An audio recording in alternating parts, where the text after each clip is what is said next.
kino Muhoozi agambye naawe ajja kukwata naawe munaaweereza okumutwalira empapula. Muhoozi okunkwata kiina buzibu. Nze nali ku TV ne General Ed Tumwine nga bakamala okutta abantu mu Kampala. Tumwine n'abalalika ntugenda kubatta. Ne mugamba balekerawo okweraga. Yes, all right. Oli ku Yugi Update TV ko sinziro bango otuwuliriza gwatana tuyungako nkutegeeza ekyokukola okimanyi wansi waliwo ekigambo subscribe kikoneko obeerenga otweyungako. Awo wenyini wetugenda okubanga tutandikira mwasibye muti eyo abampuliriza. Kakati nno amawulire ge tulina olwaleero. Eyaliko omubaka wa Kira Municipality Honorable Ssemujju Nganda avuddeyo n'asindika obubaka obukambwe ng'abusindikira Mwami Yoweri Kaguta Museveni saako ne mutabani we Muhoozi Kainerugaba gwe tumanyi obulungi nga Chief of Defence Force. Tubadde tumanyi nti nno luno lwawedde n'ekyeyakasirwa akuggwa kati azzeemu n'akoleeza buto omuliro Honorable Ssemujju Nganda. Abagamba mwe muyinza okubeera na mulowooza nti nno mugendagenda mu maaso n'ebikolwa ebitiisatiisa we mukwata ba cabinet ministers bammwe nga mugezaako okutiisatiisa eggwanga saako n'okulisayira ensinga okugenda mu maaso n'okukomya okubakulitisayizinga ku bibi byammwe bye mugenda mu maaso n'okukola. Honorable Ssemujju Nganda agamba si bwe kiti bwe kigenda okubeera. Era ye muba mulowooza nti nno mugenda kubeera nga muntiisatiisa nti ye enkola gye mugenda okuyitamu otusirisa nga mututiisatiisa. Agamba nze sibatidde. I'm not afraid of Museveni and Muhoozi. Era buno obubaka abusindise ng'asinziira mu kibuga Mecca. Abangi gye bawanuuliza era gye balowooza nti nno yadduka nga yeekwese Muhoozi Kainerugaba. Tukimanyi bulungi nnyo Honorable Ssemujju Nganda, former Kira Municipality, MP Mulamba abadde akulunguddeko emyaka. Ibrahim Ssemujju Nganda okusindika obubaka buno obukambwe era obuli strong ng'abusindikira Mwami Yoweri Kaguta Museveni saako ne mutabani we Chief of Defence Force Muhoozi Kainerugaba kiddiridde abagamba nti ye tagenda kubeera nga atiisibwatiisibwa olw'okubanga muyina obuyinza bwammwe tebugenda kumuyintimidatinga.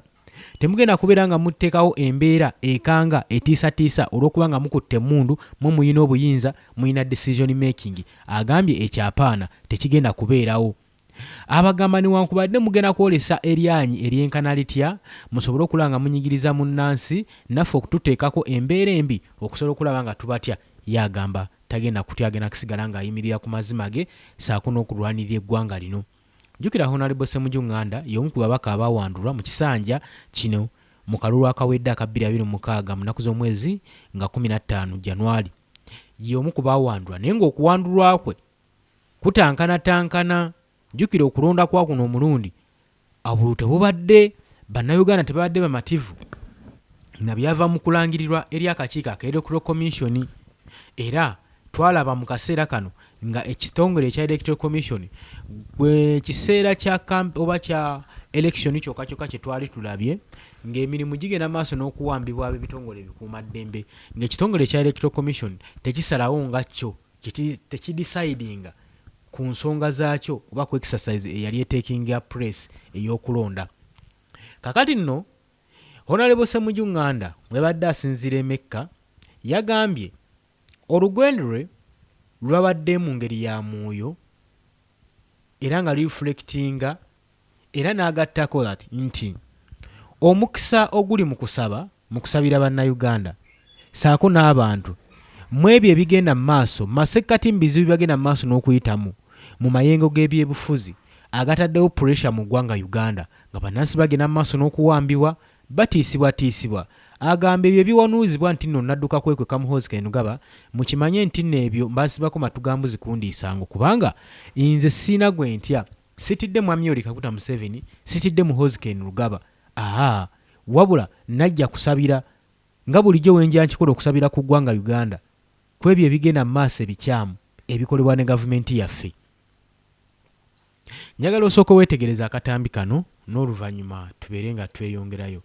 Abula nyongera okujjukiza nti ggwe eyakatweyongako oli ku Yugi Update TV ko sinzo bango otuwuliriza gwe ayagala otweyongako wansi ekigambo subscribe weekiri kikoneko obeere ng'otwegattako. Abali mu diaspora ntegeeza abali e Katoman, Dubai, Saudi Arabia, US, UK, Canada, Australia mwenna mbatumiddeko nnyo. Mwebale kwekumira ku mayengo gano aga Yugi Update TV. Abasharinga, abakomentinga mwenna mbebaza ekyensusu. Kakati tusimbudde. kino Muhoozi agambye naawe ajja kukwata naawe munaaweereza okumutwalira empapula. Muhoozi okunkwata kiina buzibu. Nze nali ku TV ne General Aid Tumwine nga bakamala okutta abantu mu Kampala. Tumwine n'abalaalika ntugenda kubatta. Ne mugamba lekerawo okweraga. Tumwine era bwe navaayo ng'abantu balaba nga ataatuukeka. Naye kati Tumwine ali mu ntaana, nze nkyali mulamu, nze obuyinza Katonda yabunnyinako. Muhoozi ne wankuba n'enfa ne wankola ki talina kyagenda kunkendeeza, just matter of time. Naye abajja kunsangayo, kati Tumwine be batta yabasangayo. Muhoozi ne wantwala nanzita bajja kunsanga. Nja kulumwa ng'omuntu yenna bw'alumwa nga Muhoozi anzise. But I can assure you ajja kunsanga. Bwanga ffe bw'osoma surati Lukumaani gy'eggwera tono nga tugamba nti wama atadiri nafsi fi ayi ardi tamut. Omuntu ayinza kumanyira mu nsi mw'ono afiira. Mulimu be baaleka mu nsiko eruweero, mulimu abafiiridde Somalia, mulimu abaafiira mu helikopita. Helikopita erwana gw'ogiyita ntono bazifiiramu nga bagenda Somalia kulwana. Nze nnumizibwa era ntya ng'omuntu omulala. Naye sizaga nti sijja kwebaka kuba Muhoozi yange ajja kunsiba. Ajja nsibe no problem. Ajja nsibe olwo afuuke malayika tajja kufa era yetalisibwako talirwala na kulwala. Ajja kubeerawo nga wakitiibwa n'omusujja nga gumutya. Really abantu balekerawo okutya n'okutiisibwa okusembayo. Muhoozi has a duty. Bw'osalawo okujja mu ofiisi ey'okuweereza abantu nga muwa musolo yakusasula olina they can call you to order. So bagambye bata kakati ku bigambo ebyogeddwa Honorable Ssemujju Nganda mumyewuliriddeko agamba mu bigambo ebirala bitasobodde funa katambi kaayo agamba agenda maaso n'okulumiriza Uganda okubanga egenda maaso n'okubeera nga efugwa abantu abataddewo political environment egenze maaso n'okukula n'okutiisatiisa era ng'agamba abantu bonna abali decent okugenda maaso n'okubanga batiisibwa okusinziira ku kiina okubeera mu Uganda ng'agamba ekifo ky'okuteekawo democratic dialogues mu byobufuzi newankubadde insistinga nti ye tagenda kubeera ng'atiisibwatiisibwa era ng'abeerako pressure teri pressure egenda musayirentinga kwogera kubanga ekifo ky'okonsidaringa democratic dialogues bagenda maaso nakuteekawo intimidation eri bannaggwanga Uganda. Kale agamba yensonga lwaki natutte omwaganya ngende maaso n'okusabirako eggwanga Uganda ku ebyo ebigenda mu bukyamu kubanga gavumenti yaayo yeefudde ebbereege. Honorable Ssemujju Nganda tukimanyi bulungi nnyo n'akaseera kabeereddeko mu paaliyamenti abadde musajja ateerya ntama ng'ensonga zaazikubawo era ng'azoogera. Abadde si musajja mutiitiizi abadde azikubawo ng'agenda mu maaso n'okubalaga n'okubatangaaza era ye ne Naalongo Annette Anita Among babadde kabwanango mu paaliyamenti nga buli omu asika azzawwe kubadde kusikaŋŋana muguwa. Wabanga aleese ensonga ng'abuuza tujjukire bulungi nnyo waliwo yajja mu paaliyamenti n'abuuza ng'alina lyagala okusomera bannayuganda bakitegere nti lwaki State House egenda maaso n'okutyoboola ssente z'omubi w'omusolo ekyenkanidde awo nga kigambibwa nti paaliyamenti yali amaze okukola okunoonyereza nga olunaku efuna ebijjulo oba okufumba 94 era ng'abuuza sipiika wa paaliyamenti nti omukulembeze twagala okumanya ali emmere oba olunaku ali emirundi emeka ali emirundi 9 oba 97 ze mwateeka muno. Twebuuza bino byonna ebijjulo cooks enfumba ezigenda maaso mu paaliyamenti ezitwala ssente z'omubi w'omusolo zonna zaaki. Kankunoonyeza akatambi kano nkujjukizeeko olabe amaanyi ga Ssemujju Nganda. So wabadde ayimirira ku nsonga abadde agiyimirirako ate ng'ali ggumite ng'ali siriyasi ng'enjogera y'ennaku zino weeri ng'agenda mu maaso n'okuwaata kyoba olaba tekyewuunyisa nnyo okulaba nga ekisanja kino takomyewo. Gavumenti yali erina omumuyiiyiza kubanga babadde nga z'obusitako ezigenda mu maaso n'okukulitisizinga mu paaliyamenti era minisita Obofi sipiika Obofi Jacob Obofi yandisanze obuzibu mu paaliyamenti singa abantu nga bano babadde bakyalimu. Figa zino newankubadde zibadde ku luuyi olulala naye babadde baplayinga paati nnene okugenda mu maaso n'okusqueezinga gavumenti ya Mwami Yoweri Kaguta Museveni era nkiwa nabo akaliro babadde bakawulira. njagala olabe katambi kano n'oluvannyuma tujja kweyongerayo. Yagadde nka kumuliseeko kati nga ak'okujjukiza. Wuliriza.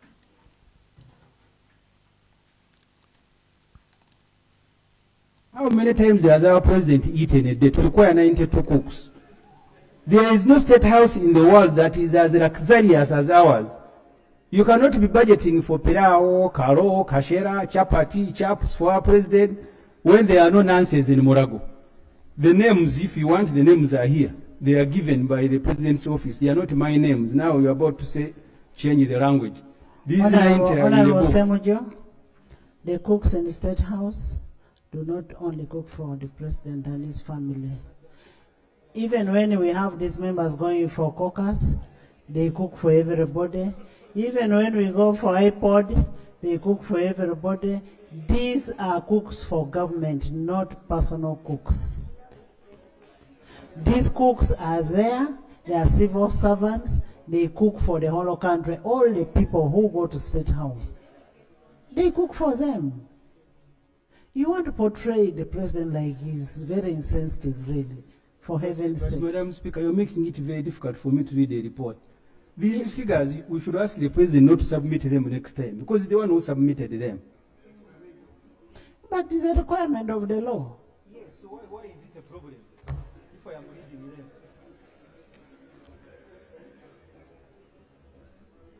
Let it be the cooks are for State House, not for President Museveni. State House is for the president under the President, Vice President, Prime Minister's Emolument Act. Other people who go there to eat our money are committing a crime. Kakati ebiseera ebyo tubijjukira akatambi ako kenkuteereddeko. Honorable Ssemujju Nganda agamba tewali kigenda kubanga kimutiisatiisa mu bigambo bye, era wamulabanga mu paliamenti tewali mbeera eraga nti nno yalimu okutya ng'agenda mu maaso n'okubeera ng'alina ensonga gy'ayagala okutegeeza bannayuganda mu paliamenti. Era ng'agamba I am not afraid of anyone. Era ng'agamba nti agenda mu maaso n'okubeera nga emphasizinga confidence ye, ng'agamba okuva mu kukkiriza mu ultimate authority, agamba obuyinza buva wa Katonda, so si human leaders. Lwaki ayogera ebigambo bino? Tujjukira bulungi nnyo Chief of Defence Force Muhoozi Kainerugaba yavaayo n'akola statement ng'egamba etya, ng'agamba yaliwo eti mu lulimi olufuutifuuti ku kibanja kye ekya Twitter, court to hear rights enforcement case accusing of Muhoozi olw'okuba ng'agenda mu maaso n'okubuzaawo abantu. Agamba oyo yenna yenna anaagenda mu maaso n'okuba ng'amusindikira report oba ebbankaluwa, ekiwandiiko kyonna nga kya court order, nga kooti egenda mu maaso n'okumuyita, agenda mukwata bukwasa amusibe. Kakati awo entabo yava. Wabula embiranye ezegenda mu maaso. Tujjukire bulungi nnyo Honorable Ssemujju Nganda nawe yavaayo n'agamba nti Muhoozi ne famire ye mulina kimanya nti Uganda si byemu ku byensikirano kitammwe Yoweri Kaguta Museveni yabalekera.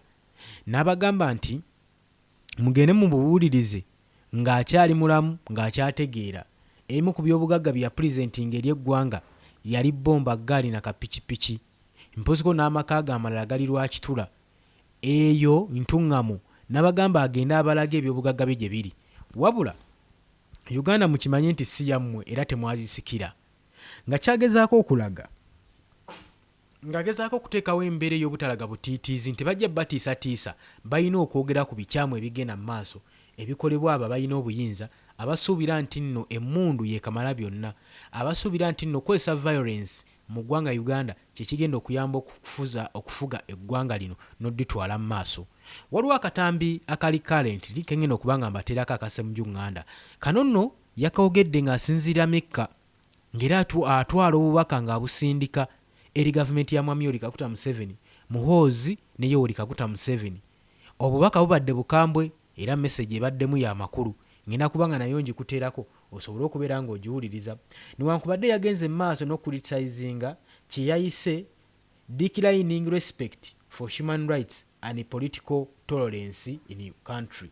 nti yakiyise nti okugenda mu maaso eddembe ly'obuntu n'okussaamu ekitiibwa eri bannayuganda mu ggwanga Uganda kwongedde okubeera nga kukkirira wansi olw'abamukwatamundu, era ng'agamba abakulembeze bagenda mu maaso n'okuteekawo n'okujaajaamya justice, accountability and respect for opposing views rather than fear this government. Nga bagamba nti abantu kakati bagende mu maaso n'okuba nga bateekawo n'okulwanirira eddembe lyabwe justice, bateekawo n'okubanja embalirira mu abo abakulembeze abagenda mu maaso n'okubatwala, nga bateekawo engeri y'okubassaamu ekitiibwa respect for opposing, basibwemu ekitiibwa nga baopposinga views ze bagenda mu maaso n'okulaba, okusinga okutiibwa nga okutya n'okukankana nga basinziira ku ngeri y'obufuzi obubatwalamu mu ggwanga lyattu Uganda. Byabadde bigambo bya Honorable Ssemujju Nganda.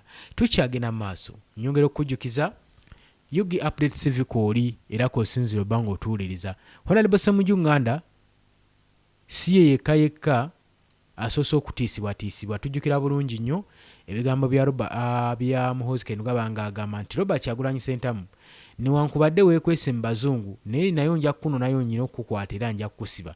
Byadde bigambo bya Muhoozi Kainerugaba. Naye tujja tutunuulira enfunda Honorable Ssemujju Nganda zaakwatiddwa nazo nyingi. Tetujja kibuusa maaso akwatiddwa enfunda eziwera. Honorable Ssemujju Nganda azze alwanirira eddembe ly'obuntu, naye nga wenkugambye nti newankubadde kino yadde akikolera luuyi lulala. Agamba watali providinga wadde evidence, ng'agamba ebigenda mu maaso n'okwogerwa nga biri unofficial, okusiba abantu, sites ezikozesebwa gavumenti okulitisayizinga, era ng'agamba kino yakiyita abuse of power, okuvumaganya obuyinza, okuvumiririza obuyinza. Era n'agenda mu maaso n'okubuuza ekibuuzo gye buvuddeko ku remarks ezaakolebwa Muhoozi Kainerugaba, ng'agamba ng'asuggestinga nti abakulembeze balina okubeera nga bali careful ku message bagenda mu maaso n'okusindika mu bannayuganda abato mu miti emito, okusobola okulaba nga basevinga behaviors zaabwe. Kati okusinziira ku Ssemujju Nganda agamba political leaders balina okusetinga example nga discipline ne respect, era n'alabula abagenda mu maaso n'okubeera nga bajaajaamya obuyinza n'okulisikinga okushapinga violence n'okudividinga mu society nga basinziira ku maanyi ge bayina. Ssemujju Nganda eyo ensonga yagivumiridde nnyo. Nyongera okujjukiza mukwano gwange nti oli ku UG Update CV k'osinzira obba ng'otuwuliriza, gwe yakatweyungako ekigambo subscribe weekiri. Former MP era yagenze maaso n'okureflectinga ku Ugandan politics, climate egenda maaso wano mu Uganda, ng'ali Saudi Arabia agamba agenda maaso n'okudevelopinga closer, newankubadde essaawa zino tali waka, agamba tekibatiisa budde bonna akomawo. Agamba si lwakuba nti nno nadduse arrest ezibaddewo entakera mu ggwanga Uganda saako ne court appearance. Agamba nti nno bino newankubadde bibadde bigenda maaso n'okuinvolvingamu ab'opposition bonna abakulembeze, nga gavumenti eteekawo violence era ng'egenda maaso n'okupressurizinga opposition leaders nga babakwata, bababuzaawo, babaggalira, nga wolaba ekyabadde ku Miriam Matembe saako ne munywanyi waffe abaddeko Lord Mayor Erias Lukwago. Kakati kigenze okuzuuka nga gavumenti etagetinga nnyo figures ezibaddeko mu bukulembeze n'essaawa zino nga badikirayininze nga tebakyali mbuyinza ssaawa zino. Tetumanyi nsonga waaki eyagala okukozesa nnyo omwagaanyi ogwo. Kitegeeza ki? Buli yenayina MPs abadde ku ludda oluvuganya gavumenti ng'agenze maaso n'okuwandwa, kitegeeza alina kubeera ng'asirise essaawa zino. Kikabonero ke bagezaako okuba nga babasindikira. Kati Honorable Ssemujju Nganda agamba ebyo nedda, ye tagenda kusirika, agenda maaso n'okubeera nga advocatinga ku nsonga ezigenda maaso n'okuluma bannayuganda, nga bamukwata mundu abalina decision making olw'okuba basobola okusalawo okukola kyonna kyonna kye baagala ku bannansi, tebagenda kubeera nga batutiisatiisa mu mbeera eno. ensonga gyayogerako oba ogitunuuliddeko tutunuulire ku nsonga y'okurespectinga ba officers mu Uganda, officers abakungu abaddeko mu gavumenti, ba MPs, engeri gavumenti gye bayisaamu kitatta n'ekitiibwa ky'eggwanga nga Uganda. Bano badde basaavinga emirimu egy'amaanyi. Kati omukyala ono Miriam Matembe y'omu ku baali kakiiko kaba members 21 abaabaga ssemateeka w'eggwanga Uganda. Ne kati olwo omuntu w'omukwata mu ngeri ey'okukyoboola efaanaganako weetyo kitegeeza ki oba oweebudde ekitiibwa ky'eggwanga Uganda. Komenti za Ssemujju Nganda zizze oluvannyuma mu masekkati g'ebizibu ebigenda mu maaso n'okubanja political freedoms saako ne state powers mu Uganda okubanga zoolesebwa ku opposition leaders frequently nga tebalinamu wadde kutya, era agenda mu maaso n'okulumiriza ab'obuyinza, ogenda mu maaso okushakinga civic space eri mu byobufuzi by'eggwanga Uganda. Kati munnayuganda wano yandibadde atandikira okubanga yeeraliikirira yenna ayinako byabanja, kubanga gavumenti bwe beesoose kwata banene abandikulwaniridde kikuteerawo entiisa n'ogamba olaba gundi bamukwata kati nze ani yeesowolayo. Ssemujju Nganda bagamba temutya era temuba na butiitiizi, temuba na kutya. Gano amayengo agaliwo ssaawa zino gagenda kubeera nga gayita. Ba political observers bagambye remarks zino eza Ssemujju Nganda okusinziira nti nno azikoze ng'asinziira Mecca zitaddewo debiti ey'amaanyi wakati wa gavumenti saako ne opposition, era nga kigambibwa nti kitaddewo akabonero ak'okuweeyinga statements ze eri gavumenti y'eggwanga Uganda saako ne mbasiraamu eyo gye yakyaziddwa. Kati tugambe ki? Kubanga Ssemujju agambye amaintaininga face saako n'okusessioninga resolutions zayinza okuba nga ateekawo okuzolovinga conflicts ezigenda mu maaso mu Uganda ezikolebwa institution eya Uganda People's Defence Force.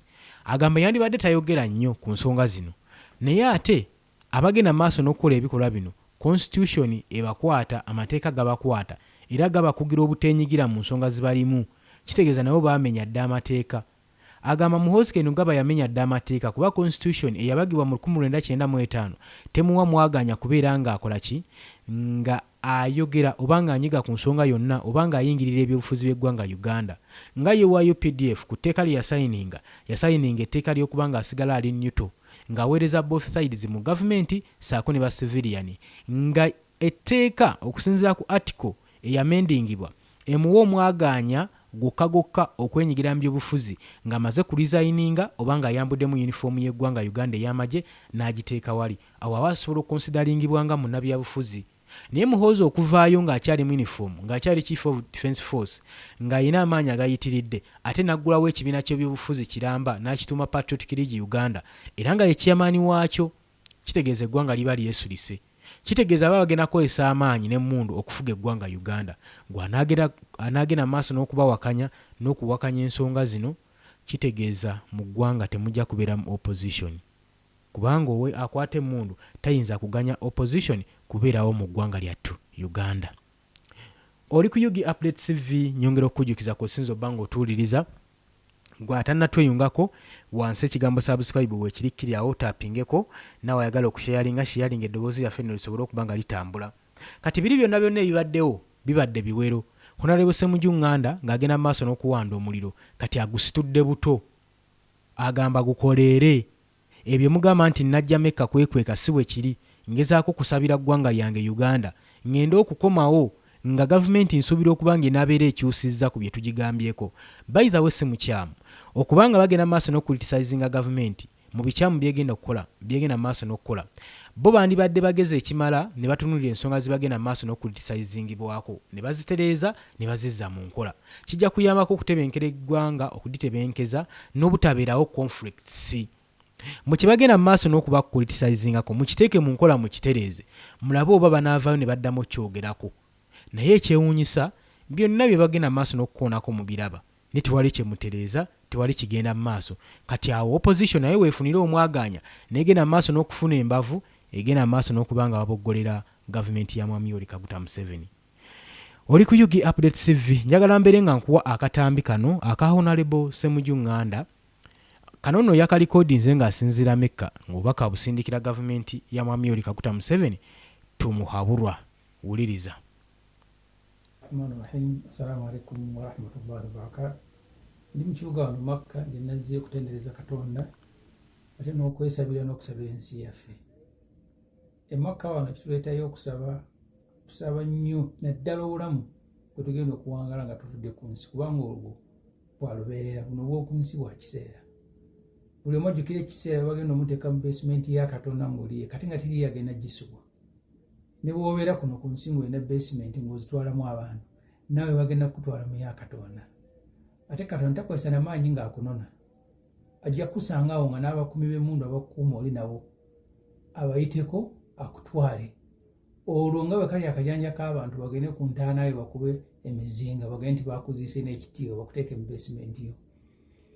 Ensonga ezigenda maaso mu nsi yaffe zikabya amaziga. Natunuulidde omukulembeze w'eggwanga ng'aweereza obubaka obwozaayoza mukyala we okuweza emyaka 78 n'okumusabira okussuuka obulungi. Ekyo kya buntu era nange mwegattako okusabira maama okussuuka ate n'okumuyozaayoza okuweza emyaka 78. Naye siwo Mukama waffe ow'emyaka 78 nga guli wa 82 munaataamuza mutya eggwanga ly'abantu erisingamu abantu abato mu nsi yonna nga mumukutte buggo ate nga munaanise n'okufuna endwadde ez'obukulu kubanga nga owulira Abaganda bwe bagaa nti kakulu asomba. Mukyalawo taliiwo n'omugonnomolako obwa Minister wa Education. Mu Uganda tulina abaana 10,000,000 abali mu primary ne 2,2 abali mu secondary n'abali mu matendekero aga waggulu abakunukiriza emitwalo nga 3. Tulina abantu obukadde nga 13 abali mu kusoma. Beebo Minister wa Education obuvunaanyizibwa bw'alina. Honorable Kataha mbadde ne mu Parliament emyaka 15. Ate n'olunaku lwe nafuluma Makerere mu January 1999 naye lwe baamuwa eddiguli ekyenjawulo nti ye yayita mu Kamoli okuyingira university. Ffe twakola bibuuzo ne tubiyita. N'olwekyo kya buntu okumusaasira n'okumusabira obulamu obulungi. Naye muwe ekitiibwa abaana ba bannammwe. Bwe mubadde bwa mukisa nti awamu mubasindika mu magye temufaayo bagenda ku dduyiro nga bambala yunifoomu nga mubawalanka. Naye abantu abalala basigadde mu Uganda obusente bwabwe butono kibasindisa abaana basome ebyobukugu. Abaana babeere bulungi naye basobole n'okuyamba bakadde baabwe. Si buli omu kyagenda kukwata mundu bamuweranka bamuzimbire ne basement gy'anaatwala abantu. Tuyinza kuddira mukyalawo ow'emyaka 78 yennyini ng'omuntu alina n'okuwummulako n'ogaa nti kati oyo gw'olonze kuba minisitule. Simanyi babasawo be bakiri mu recommendingira ne bagaa nti obulwadde bumuluma kaakati muwe appointment nga therapy kubanga oyo olina kubanga kati oteekateeka kumuyamba naye awummule ku bbanga lyaweereza limala. Kakati ekyo kijjako ensi yaffe egyogeddwa okusinga ensi ezitulinaanye. Gw'osiba Mukama waffe gwe President n'olonda mukyalawo Minister wa Education. Mu Uganda muli ministry ziri 4 ezisinga obukulu zisinga n'okutwala ssente nnyingi ey'ebyobulamu n'eyeducation. Ezo 3 mu bajeti eno zikunuukiriza kuweza trillion 10. Zivuganya ndowooza na byanguudo byebijja okuba ne trillion 13 n'ebya defense muwateeka mutabani wo. Obulamu bw'abantu abo bonna kyova olaba IMF mu ripooti gyesembayo okufulumya egamba nti abaana bali mu masomero olwaleero their productivity level tegenda kusukka 39%. Mu nsi productivity level y'abantu abasomye eri 50%. That's the average. Abamu zisukka nawo. Abayuganda bagenda kusukka 39. Mu bantu bonna abalina amaanyi n'okufumiitiriza n'obudde wagenza okulaba nga mukyala we yateeka okubeera minisita w'ebyenjigiriza. Mukyala we minisita w'ebyenjigiriza gw'okulira eggwanga, mutabani yakulira amagye, muganda Busale yakulira ebyokugagawaza abantu, kati mwaleese ne balamu bammwe ne bawala bammwe. Puliizi eggwanga ly'abannammwe muliweemu ekitiibwa. Mutabani we byakola teriiyo muntu ku nsi ayinza naye nalabyo nga naye omuwaana n'ogamba alina passion. So passion ye yakutwala abantu mu basement n'abasibirayo n'abakuba n'abakozesa dduyiro ne babeera nga tebassa kati eyo ye passion bwotyo wamuyigiriza ate twewale nnyo ebintu bye tukola nga abaana batulaba bw'okula obulamu bwo bwonna nga violence kuba mwami Museveni oyagala nnyo violence kyovola ne wali okola thesiyo ng'osoma dissertation Tanzania wakola ku bya violence ebya Fanon kati n'abaana bayigiriza violence n'abazzukulu balowooleza mu violence abantu abalala batendeka baana baabwe mu ICT batendeka baana baabwe mu kubeera aba medical doctors mwabamu mubatendeka kutta bantu ku mundu omutabani wamala n'osindika n'omuzzukulu ndowooza ne bwe munaazaala mubasindika kuba mulowooza nti violence kyekikulu ennyo mutabani we ebikolobero byakola ku nsi kijja kutuuka ekiseera ayinza obutabisasulira naye omuntu omu ajja bisasulira so n'olwekyo nga ndi wano Makka nsaba neesabira ng'omuntu ate nga siinamu kutya na kumu kubanga Katonda talinayo gw'atagenda kutwala